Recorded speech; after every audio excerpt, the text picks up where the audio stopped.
this was met with liberal outrage. Liberal groups, progressive groups, just could not believe this. The Progressive Campaign Change Committee said that this is not something that a Democrat does.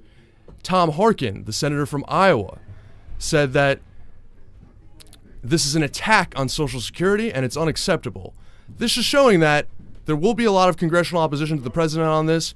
We'll see whether they hold the line. In the meantime, it looked like the president was facing some tough questions in the press conference that day.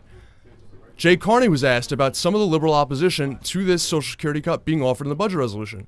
And again, it is important to note that the budget resolution is traditionally a politician's ideal vision for what the nation's spending and priorities should be.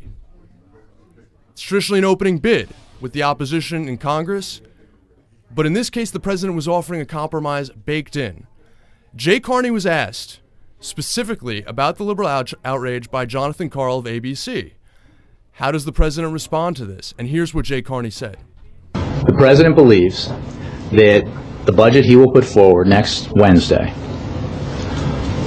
represents a balanced approach to dealing with our deficit challenges and making the necessary investments in our economy and our people.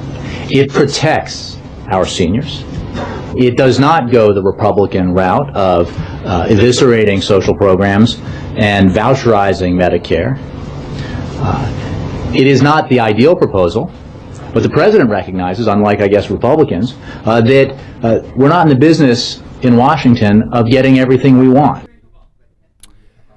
Of course, Jay Carney explaining essentially he wasn't defending the chain CPI. He wasn't defending including Social Security cuts in the president's budget so much as saying this is what we need to get a budget deal through. And of course, those sequester cuts are starting to bite. We heard reports this week that Medicare patients are being denied cancer treatment because some of those payments that are used to pay for cancer treatment for Medicare patients are not going through. People being laid off in Washington state at nuclear waste sites.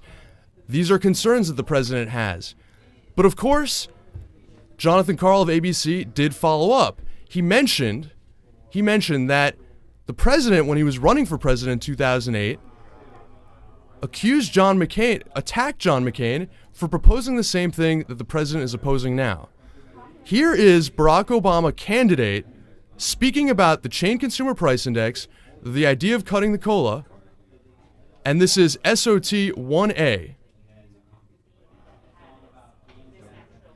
Actually, I'm sorry, we're actually going to hear Jay Carney respond to that claim from Jonathan Karl.